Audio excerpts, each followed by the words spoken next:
Hey everyone, it's Daphne from Scrap and Create, and we are here today working on Cosmos, which is a Ciao Bella collection, Microcosmos, sorry. And we're on page 1.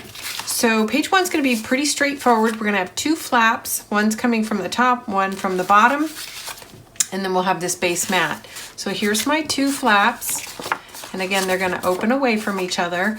These are 4 by 6.5, 4 by 6.5. You're going to score a 1/2 inch on the 6.5 inch side, and then we're going to adhere them directly to the base page like so. And right now I'm going to put in my 2 designer papers and lay them in because I want to make a decision about how I want them to overlap each other.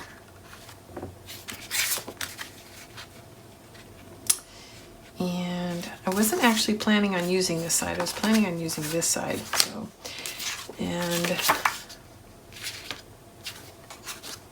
this and this is what I was planning. Okay, kind of like that. And then this is the backdrop. So let's go ahead and take a look and see how we like it. So it's kind of, this is the 12 by 12 collection, and this is from the 6 by 6. So it's replicating that pattern. And I like that. I think that's what I'm going to go with. And then these 2 will be the B-side of these flaps. So looking at this, eyeballing it right now, but I think I want to come in, yeah, about 1 inch from the edge and lay down this. And I'll do the same thing on the top. And then once we do that, we can place our magnets. Okay, so let's set these aside. And then I'm going to put a quick tick mark on where my 1 inch mark is. Where's my preferred pencil? It's missing. Oh well, maybe it's in my dining room, but I was doing some work out there. So I'm just going to come in 1 inch. And we'll do the same up here, 1 inch from the edge. Okay.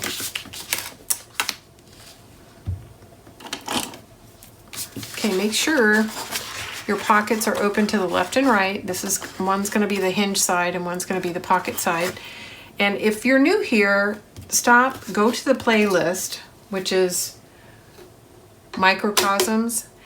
And the first video is going to be the walkthrough. The second video is the video tutorial to build the base. I don't go over how to build these pockets in the designer videos, and when I say designer videos, where I'm actually adding designer paper. To build the base album, go back to the playlist, look for the second video. That's the build the base. Everything I'm doing is based on that. So if you don't have your base built, stop, go back, and at the very least, build your pocket pages. Okay. And then these videos are only adding the interactive components and the designer paper. And most of you that have been with us for a while know that, but we continue to get new subscribers, so I just want to let you know how it works. All of our projects have a playlist. The playlist is the name of the paper in the title. Search for that playlist and view all, and like I said, the order will be the walkthrough, the base album build, and then all the following videos will be adding the interactive components and the designer papers. Okay, now this is going to be our base. Let me see, I haven't inked it yet. And to let you know, I'm using powder puff, and the color I'm using is mahogany, which is a dark, rich brown, but you can use whatever you like. Not everybody likes to ink. I don't ink into my paper very far because most of it looks fairly distressed anyway, but I do like to knock off the core, which is white, and against the black it kind of stands out. So I just knock off that white edge, call it finished. Again, these are called powder puffs. They're available in our store. There'll be a link in the description, or you can just search on our website for powder puffs and all the colors will come up. Okay, that's gonna lay in, not this way, this way. There's some words on here, so I'm just making sure the orientation is right. Okay, and then I have to lay my papers back down to see where I want my magnet. Okay, so we're gonna put a magnet on the back side of this and on the front of this. So let me get that ready. So I think the easiest thing to do is place this magnet first. And I'm just making sure it's down far enough that when I place the companion magnet, it'll be right about here and it's going to be completely covered by the designer paper.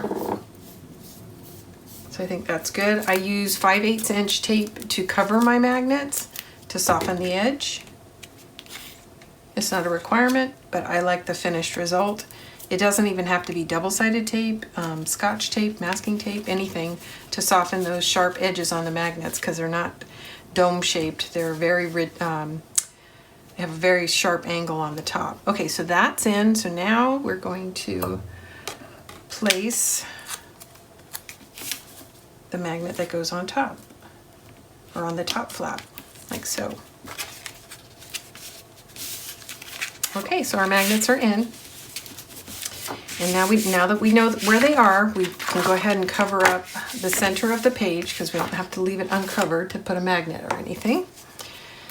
So I want to say I struggled, but it's kind of hard. I love this paper, first of all. I really like it. And it's for the first time in a long time, I'm really having a hard time cutting through it. So to resolve that issue, I've done relatively simple interactive designs so that I'm not cutting through so much of the paper because I like it fully intact. So it's something you might want to consider if you decide to do a different design with the paper. I'm telling you, it is so pretty. It's really hard to cut through. And just the way this one is laid out in particular, I mean, it just sort of lends itself for a photo here and then a horizontal photo on the bottom. And I just really love it. Like I said, I'm having a hard time thinking about cutting through it.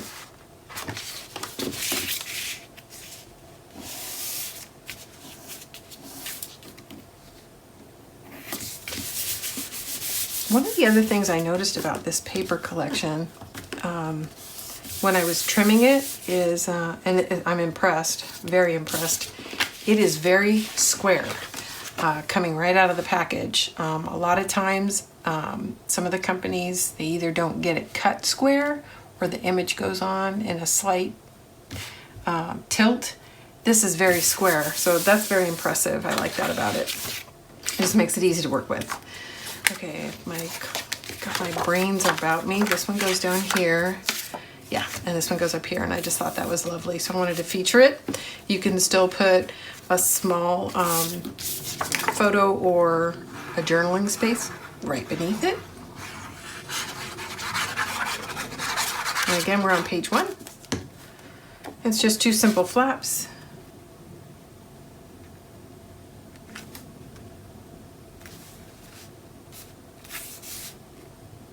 And the flaps are 4 by 6.5, score 1/2 inch on the 6.5 inch side. When I say that, what I mean is the length, the 6.5 side is going to go toward the top of your scoreboard.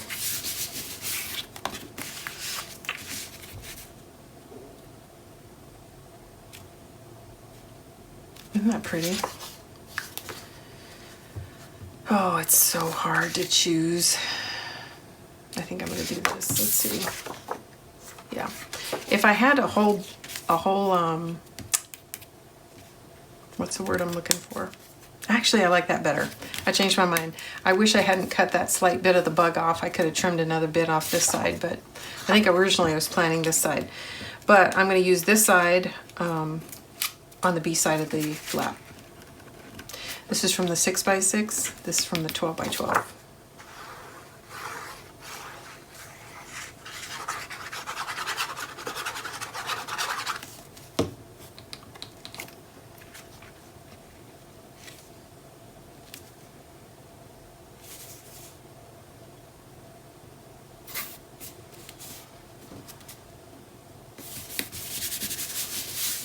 How pretty.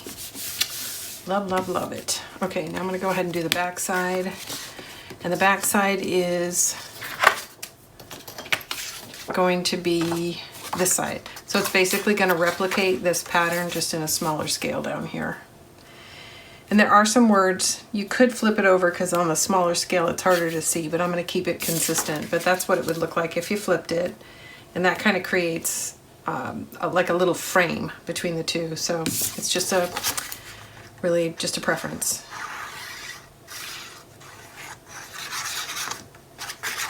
And these are designed to hold a 4x6 photo. But actually, if I had a 4x6 photo, I would scale it down just a little bit so that I would get my border all the way around it. The reason I don't make these bigger so that you don't have to trim down the photograph is because this is an 8x8, that leaves me with a 4-inch strip. So I want to make use of all my scraps that come off the 12x12 when I trim it. So that is why I came up with that size. Okay, now we're ready to do this side and this one. That is the right side, but it can go either way. So I'm going to look at it with both pieces open. And I like the dark toward the bottom because it's heavier. There's more color on the bottom of this. So I think it just flows when you look at both sides.